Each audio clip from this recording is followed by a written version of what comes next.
इस जिला तो बहुत पिछड़ा हुआ है, उनके नज़र में भी है। माननीय मुख्यमंत्री जी का आवास डूब जाता है तो आपदा को क्या कहिएगा। 10 सड़क जो था PWD में दिए।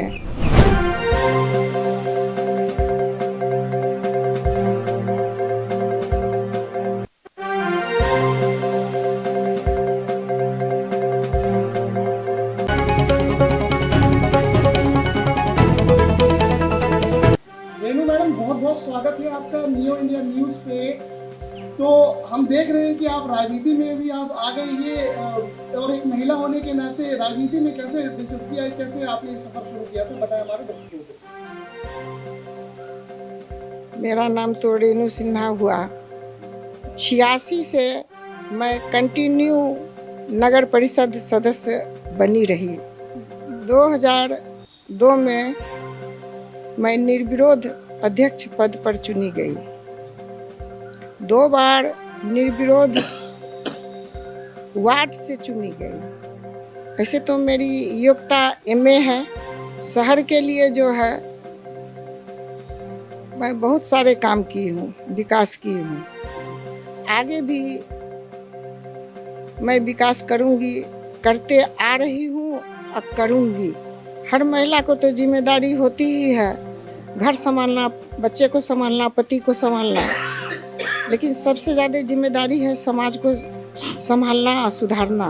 पूर्व में जो विकास किए, 10 सड़क जो था PWD में दिए, बाईपास सड़क बनवाए, बहुत लंबा लंबा सड़क था जो शहर में बहुत आवश्यकता थी। दिन प्रतिदिन उसमें दुर्घटनाएं बनी रहती थी। हमको तो लगता है कितनी की उसमें मृत्यु भी हुई है। इसी कारण जो है मुझे देखा नहीं गया तो PWD में दे करके सड़क बनवा दिए।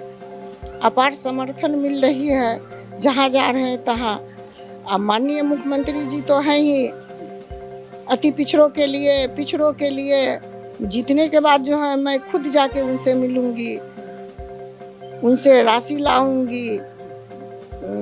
ढेर सारी समस्या है, माननीय मुख्यमंत्री जी करेंगे। जनता के दिलों पे दोबारा राज कैसे करेगी मैडम? यहाँ पे 2 सबसे बड़े काम, अगर पूर्ण बहुमत के साथ सहरसा जिले की जनता ने आपको विजयी किया तो 2 बड़े काम आप सबसे पहले मैडम यहाँ पे क्या करना चाहेंगी, बताइए जनता को। सबसे पहले तो मैं माननीय मुख्यमंत्री जी से मिलूंगी। ये तो पिछड़ा इलाका है। फर्स्ट फेज का तो नाला बनवा ही दिए हैं, लगभग 53 करोड़ की लागत से।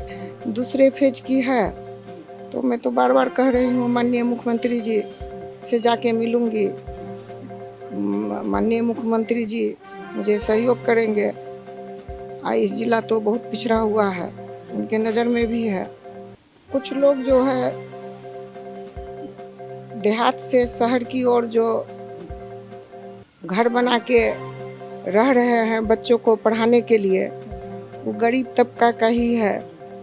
और नगर परिषद एक्ट के द्वारा जो है ज़मीन को जितना छोड़ना चाहिए एक्ट के हिसाब से उतना नहीं छोड़ के मकान बना के रह रहे हैं, अपना जीवन व्यस्त कर रहे हैं। छोटे छोटे टुकड़े में जगह लिए हैं। फंड तो मिलेगी, ऐसे भी नगर परिषद से नगर निगम हो गया है, फंड तो ज़्यादा मिलेगी। और ऊपर से MP साहब भी हैं यहाँ के, हमसे नहीं हो पाएगा तो MP साहब से आग्रह करके ले लेंगे। उसके बाद माननीय मुख्यमंत्री जी तो है ही, वो तो अति पिछड़ा के लिए क्यों नहीं करेंगे।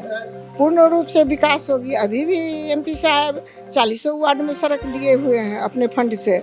माननीय मुख्यमंत्री जी के भी राशि से बहुत सारे सड़क बनवाए हैं। 20 सूत्री से पोखर का विकास कर किए हैं। तो माननीय मुख्यमंत्री जी से मैं मिलूंगी तो जरूर राशि देंगे। जनता ने आपको दोबारा मौका दिया और आपको मेयर बनाया, तो आप उन समस्याओं को आप समाधान करेंगी बहुत जल्दी। आपको लगता है कि कुछ दिक्कतें हैं यहाँ पे सरसा जिले में अभी भी, आज भी? देखिए, आपदा को तो कोई नहीं रोक सकता है। आपदा में तो बम्बई डूब जाता है, दिल्ली डूब जाता है, कलकत्ता डूब जाता है।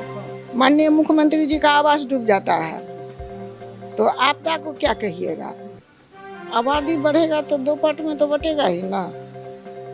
आबादी तो बढ़ले जा रहा है दिन प्रतिदिन, तो स्वाभाविक है दो पार्ट में बंटना। शहर भी बड़ा होते जा रहा है, बैजनाथपुर तक शहर चले गया है, बैजनाथपुर तक तो नगर निगम भी हो गया है, 40 से अब 46 हो गया है वार्ड, तो स्वाभाविक है बंटना।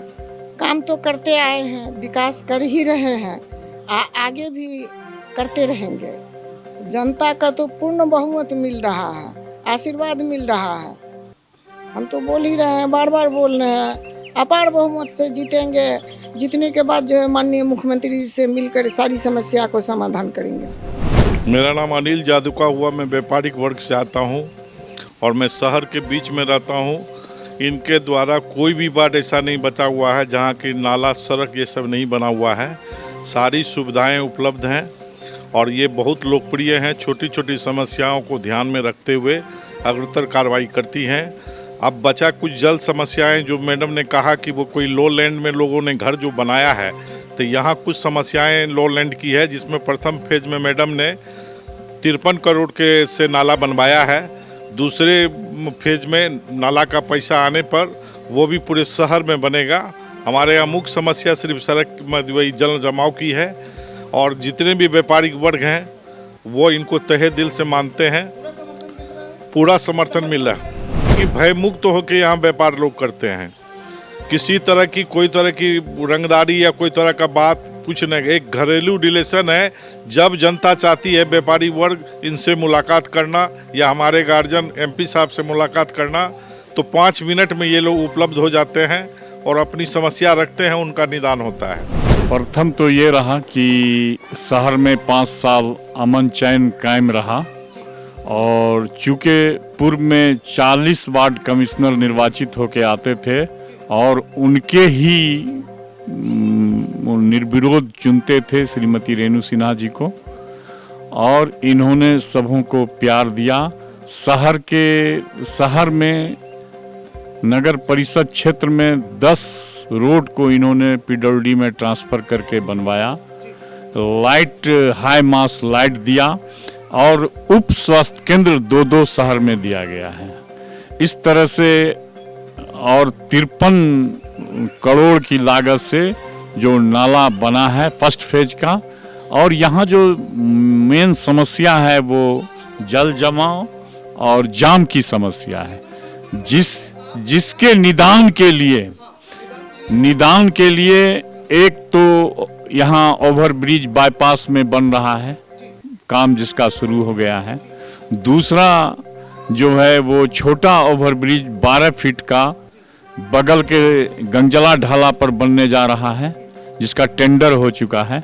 और तीसरा जो ओवरब्रिज बनना है जो प्रोसेस में है, जल्द ही वो बन के तैयार हो जाएगा।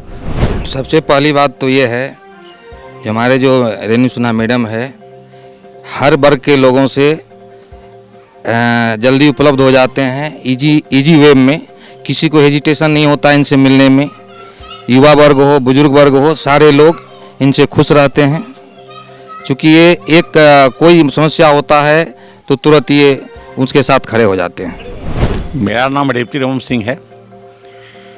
सबसे पहले इनमें हमारी रेणु सिन्हा जी जो हैं, इनमें सबसे विशेषता ये है कि सब्जी भी खरीदती है अपने और फुटपाथ पर खरीदती है। सब्जी बेचने वाले से भी ये मिलती है। रात हम लोग थे, खड़ा होकर बात कर रहे थे, एक आदमी कहा कि आपके मेयर का कैंडिडेट सब्जी खरीद रहा है। एक बुजुर्ग थे कि यही तो उनकी खासियत है कि एक सब्जी बेचने वाली जो फुटपाथ पर है, वह भी होलसेलर में नहीं है, फुटपाथ पर, उससे भी मिलती है कि सब्जी का क्या दाम और उसका हाल चाल ले रही है। तो इससे अच्छा कैंडिडेट क्या होगा? जनता किसको चुनेगी? इसलिए अपने स्वभाव से ये जनता के दिल पर राज कर रही है। दूसरा इनमें खूबी है कि कहीं भी कुछ अगर खटखटाहट हुआ कहीं भी, तो ये इस भरोसे नहीं रहते हैं कि हमारे साहब दिल्ली में हैं या कहाँ है, नहीं है, खुद वहाँ पहुँच जाती है और समस्या का निदान कर देती है। मेरा नाम दिलीप शाह है। 2002 में वार्ड पार्षद के प्रतिनिधि हैं हम, और उस समय से हम इस टाउन को देख रहे हैं। जिस समय में नगर परिषद था उस समय में उसकी भवन नहीं था किसी वार्ड पार्षद को बैठने के लिए वहाँ, और वो भवन आज जो है माननीय रेणु सिन्हा जी एमपी साहब को या मुख्यमंत्री जी को जो भी कह के और वहाँ भवन बनवाने का काम किए, बैठने का काम किए। और हमको जो लगता है तभी उस समय में 28 वार्ड थे और 28 वार्ड आयुक्त जो भी थे और सभी सम्मानित थे और सभी मानते थे और हमारे टाउन के लिए बहुत प्रयास किए। यहाँ का जो है जल जमाव का समस्या बहुत ज़्यादा था। पुराना टाउन रहने के बाद जो है जल समस्या का जो है रास्ता जो है वो मिलता नहीं था, लेकिन रेणु सिन्हा जी जो है उसकी रास्ता जो है खोज करके आज जल निकासी का जो है विकास की जो रास्ता जल निकासी का जो है वो हो रहा है। 50% से ज़्यादा काम हो चुका है यहाँ। निश्चित रूप से श्रीमती रेणु सिन्हा जी बहुत ही लोकप्रिय हैं और इन्होंने जो कार्य किया है 1986 से ऐसे अनवरत जो है ये वार्ड सदस्य रही, जब नगर पालिका हुआ करता था एक जवान सहरसा, फिर बाद में नगर परिषद पालिका से नगर परिषद हुआ, आज नगर निगम देख रहे हैं और इनका लंबा अनुभव है। ये हमारे पिता तुल्य अभिभावक माननीय सांसद दिनेश चंद्र यादव जी की धर्मपत्नी भी हैं और उनका भी इनको जो है सब दिन मार्गदर्शन मिलता रहा और उसका फलस्वरूप है कि शहर में कई काम हुआ। अब तो बहुत आबादी बढ़ गया है, कई बांध के अंदर के लोग मधेपुरा से भी सुपौल से भी यहाँ बसे हैं। उस समय इतना घनी आबादी नहीं था जो अभी देख रहे हैं आप। घर लोग बना लिए, अपना रास्ता नहीं छोड़े, उसके बावजूद भी कठिन परिस्थिति में इन्होंने जो है कई रास्ता निकलवाए, सड़क बनवाए और नाला निकासी का भी आपको भी बता रहे थे, तो उनकी 53 करोड़ रुपया लगाकर वुडको के द्वारा नाला निकासी का जो 50% काम हो चुका है, 50% बचा है जो माननीय प्रत्याशी महोदया ने आपको बताया कि जो है मुख्यमंत्री से मिलकर जो है निधि लाएंगे। और आप जानते हैं कि नगर निगम जो है या नगर परिषद ये पूर्णतया जो नगर विकास विभाग से गाइड होता है और उन्हीं के रामो करम पे होता है। अपना तो इनको जो है नगर परिषद की जैसे 1,75,000 अभी आबादी है, पहले आबादी नहीं था, राजस्व की वसूली भी कम होता है